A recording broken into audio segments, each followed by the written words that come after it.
Hello बच्चों, स्वागत है आपका हमारे चैनल फनवाल क्लासेज में। तो बच्चों, आज हम class 8 learn well smart science का चैप्टर नंबर 15 के क्वेश्चन आंसर्स को इस वीडियो में स्टडी करने वाले हैं। सो बने रहिए हमारे साथ इस वीडियो में। अगर आप हमारे चैनल पर पहली बार विजिट करें तो प्लीज़ ज़रूर चैनल को सब्सक्राइब करें और बेल आइकन को भी प्रेस करें, जिससे अपकमिंग वीडियोज़ के नोटिफिकेशन आपको मिलते रहे और आप हर चैप्टर की स्टडी को अच्छे से करते रहें।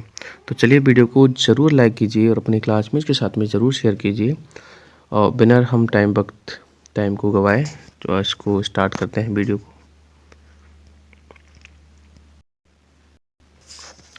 लेटेस्ट प्रैक्टिस का फर्स्ट क्वेश्चन है, जो कि एमसीक्यूज टाइप के हैं। The process of sending back light rays which fall on surface, यानी कि किसी सरफेस पर जो लाइट फॉल होती है तो वो वापस बाउंस बैक होती है। इस प्रोसेस को हम रिफ्लेक्शन कहते हैं। नेक्स्ट है, the angle between two plane mirror is 0 degree, मतलब दो प्लेन मिरर के बिटवीन एंगल 0 डिग्री है तो नंबर ऑफ इमेज कितनी फॉर्म होगी? तो इनफाइनाइट आएगा इसका answer. Next question C, when ciliary muscles contract the thickness of the lens. ठीक है, सिलेरी मसल्स कॉन्ट्रैक्ट होती है तो लेंस की जो थिकनेस है वो डिक्रीज होती है। नेक्स्ट है, the perpendicular drawn at any point on a mirror. ठीक है, इज कॉल्ड, तो नॉर्मल होता है। मिरर के किसी भी पॉइंट पर जो परपेंडिकुलर ड्रॉन होता है उसे बोलते हैं normal. Question number 2, fill in the blanks है। The reflection caused by smooth and shiny surface. Smooth और सैनी सरफेस से जो रिफ्लेक्शन कॉज होता है वो रेगुलर रिफ्लेक्शन होता है। ठीक है, और जो रफ सरफेस से कॉज होता है वो इरेगुलर रिफ्लेक्शन होता है। सेकंड क्वेश्चन है, a visual challenged person can read with help of Braille system. मतलब विजुअल चैलेंज जो पर्सन होते हैं जिनको दिखाई नहीं देता वो ब्रेली सिस्टम के अकॉर्डिंग रीड कर सकते हैं। The image formed by a plane mirror. ठीक है, प्लेन मिरर के द्वारा जो इमेज फॉर्म होती है वो लैटरल इन्वर्टेड होती है। नेक्स्ट है D, image can be obtain when two planes. अगर हम दो प्लेन मिरर्स को 90 डिग्री के एंगल पे रखते हैं, राइट एंगल पे रखते हैं तो 3 इमेजेस फॉर्म होती है। नेक्स्ट है ई वाला, the beautiful pattern that we obtain in kaleidoscope. मतलब कैलिडोस्कोप में जो ब्यूटीफुल पैटर्न को हम ऑब्टेन करते हैं, ठीक है, तो उसका जो रीजन क्या है? तो उसका रीजन है मल्टीपल रिफ्लेक्शन। ठीक है, आगे क्वेश्चन थर्ड है, understand the relation and fill in the blanks.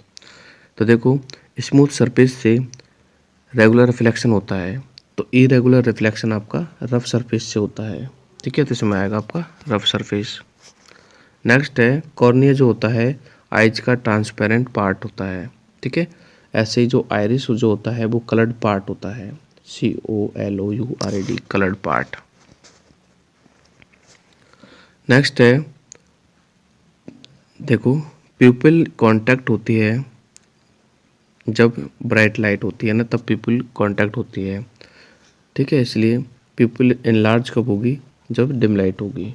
ठीक है, डिम लाइट होती है तो हम अपनी आंखों को इनलार्ज करते हैं देखने के लिए डिम लाइट में, और ज़्यादा लाइट में हम कांटेक्ट करते हैं।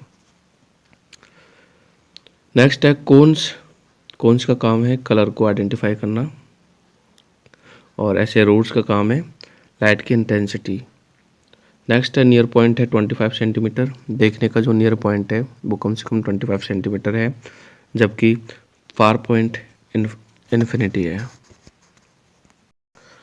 नेक्स्ट है true false, hypermetropia can be corrected by. मतलब हाइपरमेट्रोपिया जो डिजीज होती है उसको हम कॉन्वेक्स लेंस के से करेक्ट कर सकते हैं, ये स्टेटमेंट ट्रू है।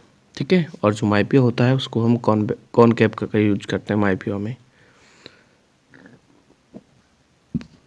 नेक्स्ट है, image are formed on pupil. ठीक है, इमेज प्यूपिल पर फॉर्म नहीं होती है, रेटिना पर फॉर्म होती है, तो ये फॉल्स स्टेटमेंट है। नेक्स्ट है, food rich in vitamin C are good for eyes. तो ये भी फॉल्स है, क्योंकि आइज के लिए विटामिन ए की रिक्वायरमेंट होती है, सी की नहीं होती है, तो ये फॉल्स है। नेक्स्ट है, virtual image can be obtain formed on screen. तो ये भी फॉल्स है, क्योंकि वर्चुअल इमेज को हम स्क्रीन पर ऑब्टेन नहीं कर सकते। The Braille system is an aid used by deep people. तो ये भी फॉल्स है, क्योंकि ब्रेली सिस्टम, ठीक है, विजुअली चैलेंज पीपल के लिए होता है, डीप के लिए नहीं होता है। आगे है एसरेशन और रीजन बेस्ड क्वेश्चन है, इसमें हम एसरेशन पढ़ते हैं। तो एसेरेशन है ए पर्सन सफरिंग फ्रॉम माइपिया, एक पर्सन माइपिया से सफ़र करता है।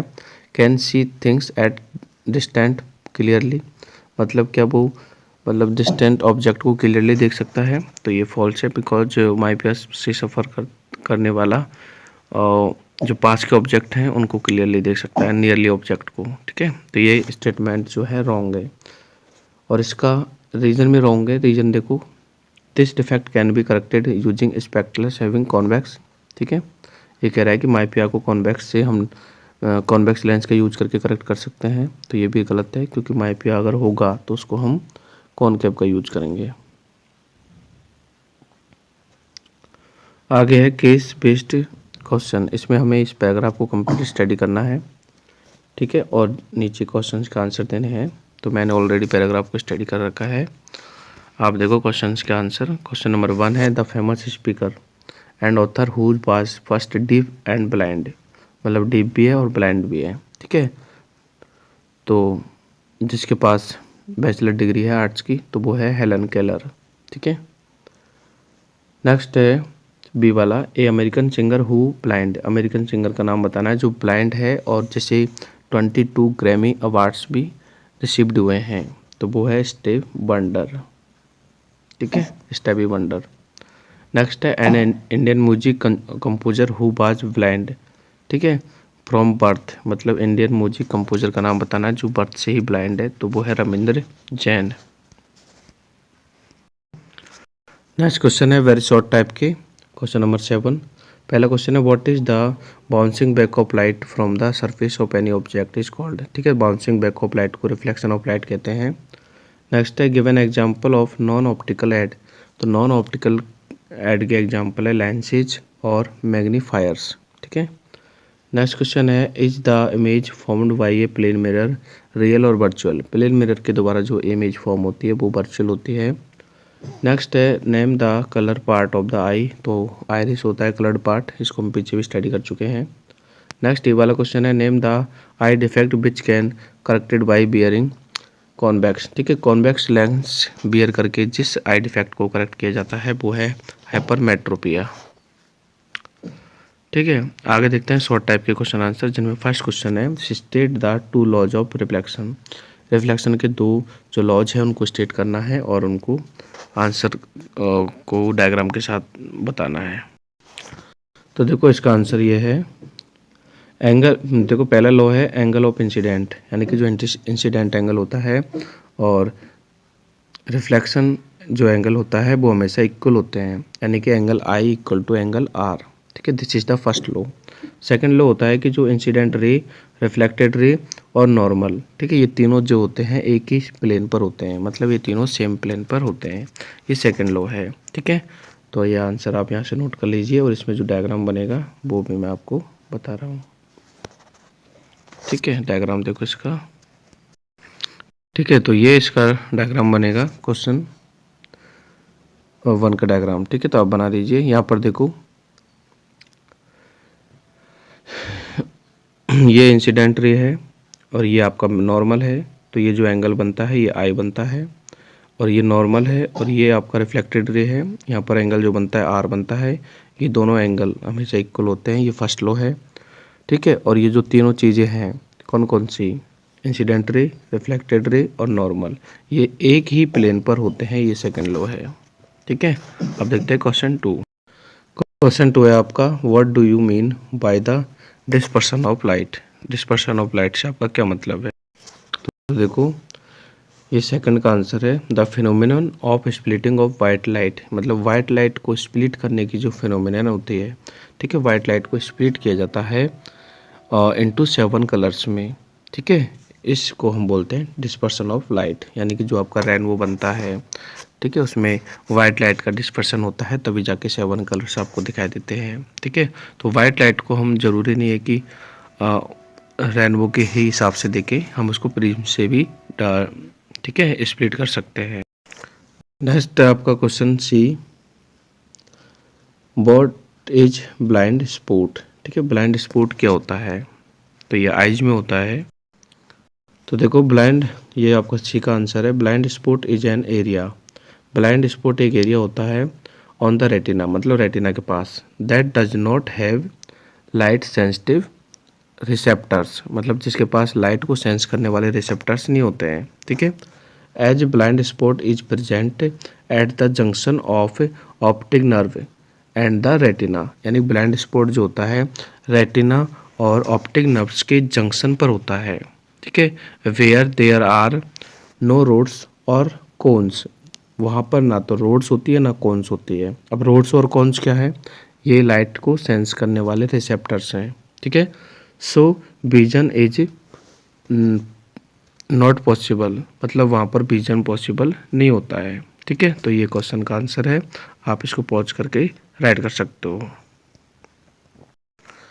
नेक्स्ट क्वेश्चन है आपका डी वाला, व्हाट इज कैटरैक्ट, ठीक है। कैटरैक्ट क्या है, तो कैटरैक्ट एक डिजीज है जो कि ओल्ड एज पीपल्स को होती है। तो देखो इसका आंसर ध्यान से, ये वाला इसका आंसर है, till the time a person is about 45, जब कोई पर्सन 45 एज के अबाउट हो जाता है, the shape of the lens can be changed, तो उसकी आइज का जो लेंस होता है उसकी शेप से चेंज हो जाती है। This allows the lens to focus on a object, मतलब वेदर इट क्लोज और फार अवे फ्रॉम अस, यानी कि जो ऑब्जेक्ट है उसको देखने में उसे दिक्कत होती है, चाहे वो क्लोज हो चाहे दूर हो, ठीक है। With in increasing age proteins in the lens begin to break, मतलब जैसे जैसे एज ज़्यादा होती है तो जो हमारे लेंस में प्रोटीन होता है वो ब्रेक होने लगता है, और उसके कारण जो है क्लाउडी यानी कि ब्लड दिखाई देता है उनको, ठीक है। वॉट आवर आइज में अपेयर ब्लड, मतलब हमें आंखों के सामने ब्लड दिखाई देता है, तो इस कंडीशन को कैटरैक्ट कहते हैं, ठीक है। यहाँ तक इसका आंसर है डी का, आप इसकी पॉज करके राइट कर सकते हो वीडियो को। शॉर्ट का लास्ट क्वेश्चन है, डिफाइन परसिस्टेंस ऑफ विजन, ठीक है। परसिस्टेंस ऑफ विजन को डिफाइन कर, तो देखो persistence of vision is the ability of the eyes, मतलब आइज की ये एबिलिटी होती है to continue see images for a small interval of time, मतलब स्मॉल इंटरवल ऑफ टाइम के अंदर, ठीक है, इमेजेस को देखना, ठीक है। Even after object is removed, मतलब ऑब्जेक्ट को रिमूव कर लेते हैं तब भी हमें वो इमेज दिखाई देती है। आपने देखा होगा कि जो किसी ऑब्जेक्ट को आप देखते हो, अगर इस ऑब्जेक्ट को कंटिन्यू देखते हो तो उसको हटा लेने के बाद में कुछ सेकंड तक वो ऑब्जेक्ट आपको दिखाई देता है, तो ये परसिस्टेंस ऑफ विजन के कारण होता है, ठीक है। 1/16 सेकंड तक वो ऑब्जेक्ट आपके आंखों के सामने रहता है हटाने के बाद भी, तो ये परसिस्टेंस होता है। नेक्स्ट है लॉन्ग का first question, explain how does a hair dresser show your hair at the back of your head, मतलब जो हेयर ड्रेसर होता है आपके हेड के बैक पार्ट को आपको दिखाता है, बैक पार्ट के हेयर को, तो वो कैसे दिखाता है। तो देखो इसका आंसर है, the phenomenon that apply here is a multiple reflection that provide a time that provide a image of back of the head to view, and a person is made of stand in front of mirror and another mirror is held as the back of the head, मतलब एक mirror हमारे head के back part की तरफ लगाया जाता है, ठीक है। The reflection from the mirror at the back is visible in the mirror front, मतलब पीछे के मिरर का जो रिफ्लेक्शन है वो आगे के मिरर के रिफ्लेक्शन पर बनता है, और इससे हमें पीछे के जो हेयर हैं वो आगे की तरफ दिखाई देते हैं, ठीक है। तो ये आंसर्स है, आप इसको अच्छे से राइट कर सकते हो पॉज करके। नेक्स्ट आपका क्वेश्चन सेकंड है, explain the parts of the eyes के पार्ट्स को एक्सप्लेन करना है, और support your answer with diagram भी आपको बनाना है इस क्वेश्चन में। तो देखो ये है आपका answer, parts of the eyes, ठीक है। पहला है sclera, it is the outer most covering of the eyes, मतलब आई की जो आउटर मोस्ट कवरिंग होती है उसको स्क्लेरा कहते हैं। कॉर्निया जो होता है, नेक्स्ट पार्ट कॉर्निया है, कॉर्निया जो होता है, ठीक है, वो स्क्लेरा का ट्रांसपेरेंट पार्ट होता है जो कि हमारे आइज के सामने होता है लेकिन हमें दिखाई नहीं देता क्योंकि वो ट्रांसपेरेंट होता है। नेक्स्ट है आइरिस, तो आइरिस जो होता है आइज का कलर पार्ट होता है जो कि बिहाइंड कॉर्निया, मतलब कॉर्निया के जस्ट पीछे होता है आइरिस, ठीक है। जो कॉर्निया होता है मतलब जो ये वाला पार्ट जो है कॉर्निया है, ठीक है, वाइट वाला पार्ट, और इसके पीछे जो ये वाला पार्ट दिख रहा है ये आइरिस है। लेंस जो होता है वो भी ट्रांसपेरेंट डबल कॉन्वेक्स लेंस होता है हमारे यहाँ आइज में, वो आइरिस के पीछे होता है। मतलब ये आइरिस बताई थी मैंने, इसके पीछे ये वाला पार्ट है, ये लेंस है, ठीक है। रेटिना जो होती है वो डेलिकेट मेम्ब्रेन होती है, ठीक है, जस्ट बिहाइंड द आईबॉल। ये पूरा आईबॉल है, आईबॉल के पीछे जो है रेटिना होती है यहाँ पे, ठीक है, ये रेटिना है। It acts as a screen on the which is image formed. मतलब ये स्क्रीन की तरह होता है जहाँ पर हमारी इमेज फॉर्म होती है, यानी कि हम जो भी कुछ देखते हैं वो रेटिना पर ही दिखाई देता है, वो इमेज रेटिना पर बनती है। नेक्स्ट है ऑप्टिक नर्व। तो it is a bundle of nerve, मतलब ये नर्व्स का बंडल होता है जो कि रोड्स और कॉन से कनेक्टेड होता है, क्योंकि रोड्स और कॉन जो होती हैं वो एक तरह से लाइट सेंसिटिव नर्व होती है जो कि सेंस करती है, ठीक है। और ये ऑप्टिक नर्व और रेटिना के बीच में ये ब्लाइंड स्पॉट होता है जहाँ पर हमें कुछ भी दिखाई नहीं देता, ठीक है। तो ये डायग्राम बनाना है, ये पार्ट्स को राइट करना है। नेक्स्ट क्वेश्चन है आपका C, list some ways by which you can protect your eyes. मतलब हम अपनी आंखों को कैसे प्रोटेक्ट कर सकते हैं, उसके लिए हमें कुछ वेज या तरीके राइट करना है। उसका आंसर है सी का ये वाला, you can take care of your eyes in the following ways. पहला है wash your eyes frequently with clean water, मतलब हमें अपने आइज को वॉश करना चाहिए क्लीन वाटर से। नेक्स्ट है do not read very dim light, और हमें वेरी डिम लाइट और वेरी ब्राइट लाइट में कभी भी पढ़ना नहीं चाहिए, ठीक है। एक मीडियम साइज की लाइट होनी चाहिए, ठीक है, जिसमें हमें सब कुछ क्लियरली देख सके, हमें उसमें पढ़ना चाहिए। डो नॉट रब, हमें अपने आइज को रब नहीं करना चाहिए, ठीक है, डर्टी हैंड से या डर्टी क्लॉथ से, ठीक है, because of germs can enter your eyes and cause infection. मतलब अगर आप ऐसा करोगे तो जर्म्स आपके आइज में कॉज हो जाएंगे।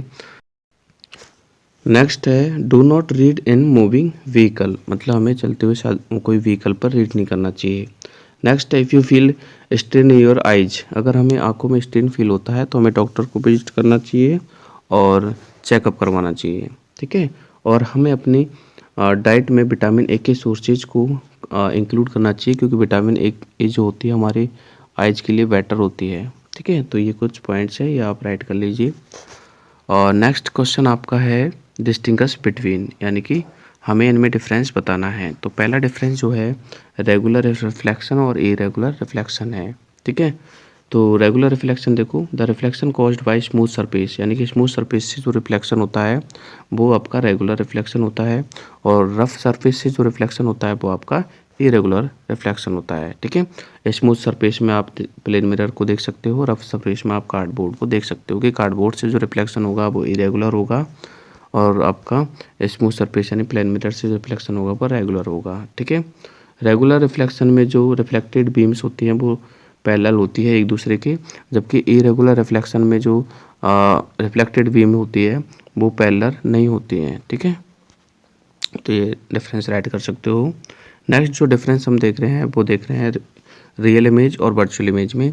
तो रियल इमेज जो होती है उनको हम स्क्रीन पर ऑब्टेन कर सकते हैं, जबकि वर्चुअल इमेज को हम स्क्रीन पर ऑब्टेन नहीं कर सकते हैं, ठीक है। हमारे आइज की दोबारा जो इमेज बनती है वो वर्चुअल होती है, और it is always inverted. Real image जो होती है वो इन्वर्टेड होती है, जबकि हमारी वर्चुअल इमेज जो होती है वो इरेक्ट होती है। बट यहाँ पर जो है लैटरली इन्वर्जन होता है, मतलब लेफ्ट साइड राइट में, राइट साइड लेफ्ट में हमें दिखाई देती है। नेक्स्ट डिफरेंस है माइपिया और हाइपरमेट्रोपिया, ये डिजीज होती है।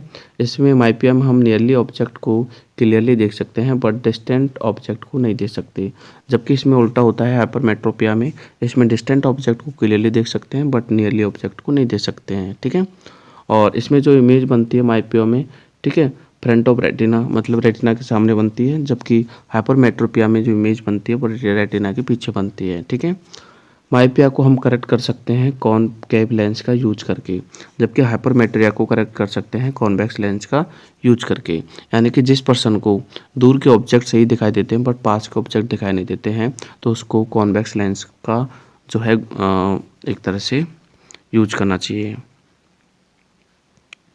आगे देखते हैं रोड्स और कॉन्स में डिफरेंस। तो रोड्स जो होते हैं, ठीक है, वो लाइट की इंटेंसिटी को सेंस करते हैं, जबकि कोन्स जो होते हैं वो कलर्स को सेंस करते हैं। ठीक है, ये डिफरेंस है। आगे देखते हैं हॉट्स यानी कि हाई ऑर्डर थिंकिंग के क्वेश्चंस। फर्स्ट क्वेश्चन है a person whose retina is damaged, ठीक है, not able to see why, मतलब एक पर्सन जिसकी रेटिना डैमेज हो चुकी है तो वो देख नहीं सकता, क्यों। ठीक है, तो देखो a person with damage retina is not able to see because retina acts as screen, क्योंकि रेटिना पर ही हमारी इमेज फॉर्म होती है।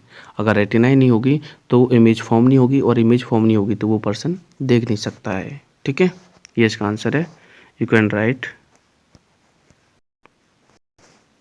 नेक्स्ट क्वेश्चन है does diffused reflection means failure of the laws of reflection, तो ये नहीं है। ठीक है, मतलब डिफ्यूज रिफ्लेक्शन होता है तो कोई रिफ्लेक्शन फेलियर नहीं होता। ठीक है, रिफ्लेक्शन दो ही टाइप के होते हैं, रेगुलर और डिफ्यूज्ड।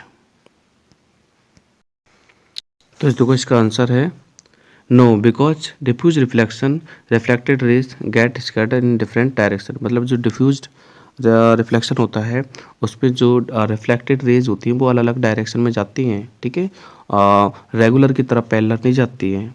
ठीक है, hence diffuse reflection is unable to follow laws of reflection.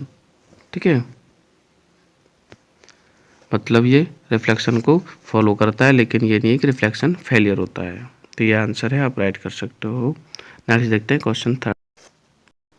Question third है why are you not able to see a complete rainbow at all the places, मतलब सभी प्लेसेज पर कंप्लीट रेनबो को हम क्यों नहीं देख सकते। देखो formation of rainbow is depend on intensity of light, मतलब रेनबो का फॉर्मेशन इंटेंसिटी पर डिपेंड है, लाइट की इंटेंसिटी पर किसी भी प्लेस पर। So we can not see complete rainbow at all places because different places have different intensity of light, मतलब लाइट की इंटेंसिटी जो होती है अलग अलग प्लेसेस पर अलग अलग होती है, इसलिए हम हर जगह कंप्लीट रेनबो नहीं देख सकते हैं।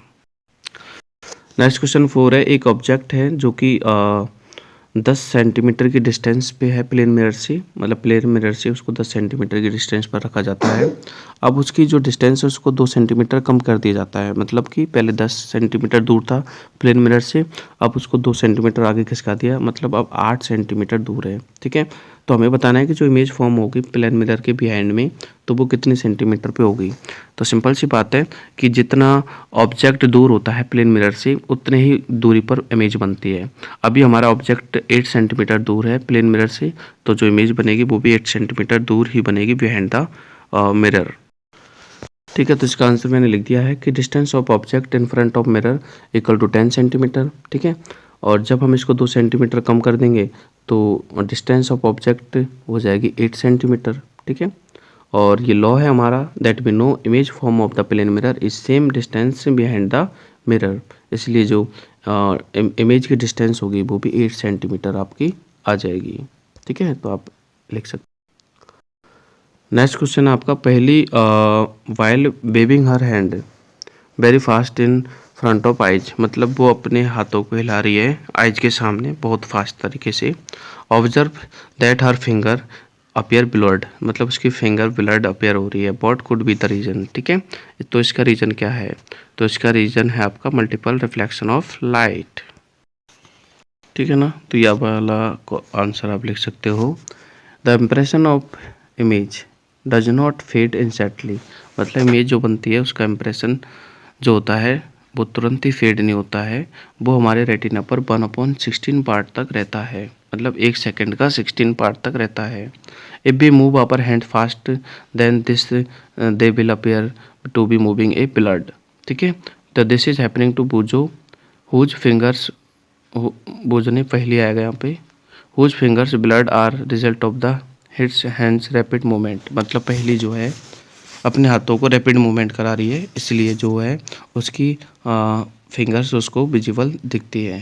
ठीक है, बिकॉज ऑफ मल्टीपल रिफ्लेक्शन होता है यहाँ पर। ठीक है, तो ये वाला आंसर आप राइट कर सकते हो। आगे देखते हैं next question. Next question value based question है, वैल्यू बेस्ड। पहला क्वेश्चन है when Vishu went to be village to meet her grand mother, Vishu अपनी ग्रैंड मदर से मिलने जाता है तो वह पाता है he found that she can distinct object clearly, मतलब उसकी ग्रैंड मदर डिस्टेंट ऑब्जेक्ट को क्लियरली देखती है बट पास के ऑब्जेक्ट को नहीं देख पाती है। When he told his grandmother to wear appreciate spectacles, the refused that we used to maybe blind her permanently. Bishu told her that with age some defect appear in our eyes, which is wearing spectacles can be corrected. What value does Bishu exhibit? तो देखो बिशु जो है ना यहाँ पर समझता है कि भाई उसकी ग्रैंड मदर को कैसे देखने में प्रॉब्लम है। तो ठीक है, यहाँ पर उसकी ग्रैंड मदर को जो स्पेक्टल्स यूज करने चाहिए वो है आपके, इसको हाइपरमेट्रोपिया है तो हाइपरमेट्रोपिया में कॉन्वेक्स। तो इसका आंसर है like the grand mother Bishu is not superstitious and has a proper knowledge, मतलब बिशु को नॉलेज है टेक्नोलॉजी का। He is very caring towards the grand mother, तो वो ग्रैंड मदर के प्रति बहुत ज़्यादा केयरिंग है। तो ये आंसर है, आप राइट कर सकते हो।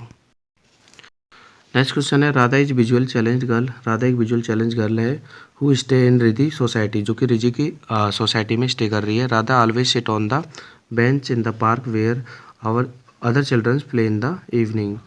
Ridhi spends time with the Radha, makes her walk around in the park, also make the her play games with the her group of friends. What value the Riddhi exhibit. तो देखो रिधि जो है ना एक तरह से ब्लाइंड, अच्छा रिधि की सोसाइटी में रहती थी राधा, ओके। तो रिधि जो है राधा की हेल्प करती है, तो इसका आंसर होगा Riddhi is friendly and caring girl, क्योंकि रिधि जो है राधा की मदद करती है तो वो फ्रेंडली और केयरिंग गर्ल है।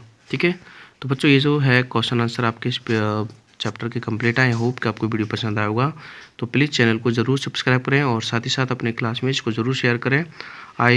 और आपको किसी भी चैप्टर के वीडियो को वॉच करना है तो आप डिस्क्रिप्शन में प्लेलिस्ट का लिंक है, वहाँ से आप हर चैप्टर के एक्सप्लेनेशंस और क्वेश्चन आंसर वाले वीडियो वॉच कर सकते हो। चलो मिलते हैं नेक्स्ट चैप्टर की वीडियो में, तब तक के लिए बाय, जय हिंद।